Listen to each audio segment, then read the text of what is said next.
MQM जानती है कि ऐसा कुछ नहीं हो सकता, विफाक के हवाले नहीं किया जा सकता कराची को। जो बातें हो रही हैं वो ये भी हो रही हैं कि कराची में जो वोट बैंक है वो एमक्यूएम का स्ट्रॉन्ग है, तो इस तरह की हरकत जो है वो एमक्यूएम की जानिब से क्यों जा रही है? उसके साथ हम देखते हैं कि जिस तरीके से एक धमकी भी दी गई है जो गवर्नर सिंध है कामरान टिसोरी साहब कि उनका काउंटडाउन जो है वो भी शुरू हो गया है, 10 से 15 दिन सिर्फ उनके पास है।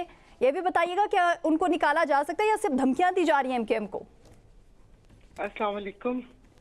वो चले आपका प्रोग्राम है, लेकिन एक ऐसी बात जो किसी ने टेस्टर लगाया है चेक करने के लिए कि देखें क्या होता है। आपको पता तो है कि हर हफ्ते कोई ना कोई ऐसा मौजू निकाला जाता है कि जिससे आपकी हमारी तवज्जो बेसिक मसाइल से हटके हम एक इररिलेवेंट बात पे गुफ्तगू करें।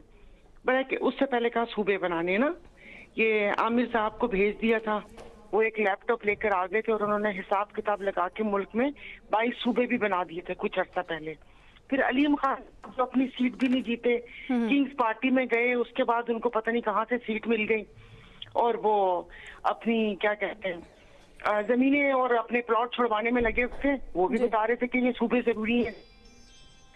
अभी तक बात ऊपर लेवल तक हुई कहाँ? ये तो आपस में एक दूसरे से झगड़ा कर रहे हैं। और आप मुझे बताइए, क्या किसी भी मुल्क में लिसानी बुनियाद के ऊपर क्या सूबे बनते हैं?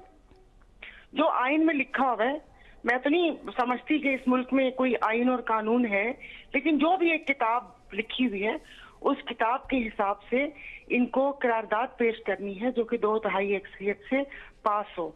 तो आ जाए, करारदाद पास करवा दे, इनको सूबा बनवाना है, फिर उसके बाद ये ऊपर कौमी असेंबली में वो चीज लेकर चले गए।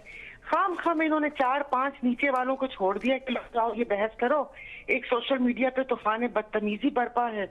अब टिसोरी साहब बंदा इनसे पूछे, आपको पता है ये बाहर जाते हैं तो कोई ऐसी फ्लाइट लेते हैं जो कि दुबई के ऊपर से भी ना गुजरे।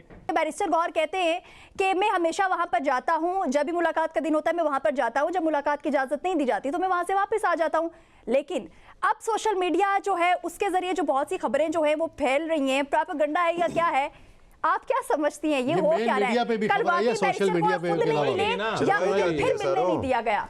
ये तो वही बता सकते हैं कि वो क्यों नहीं गए, आया डांट डपट के डर से नहीं गए, क्या है या वो तरदीद कर चुके हैं। सारा बानो साहबा, बैरिस्टर गौर तरदीद कर चुके हैं कि ये खबर गलत है, मुझे कोई ऑफर नहीं हुई है। क्योंकि यहाँ पर तो हाँ जी, यहाँ पर भी तो है ना, सब फारिगी बैठे हुए। आप ये देखो हुकूमती अरकान में से क्या क्या खबरें चलाते हैं खुद से। और फिर मैं सुबह से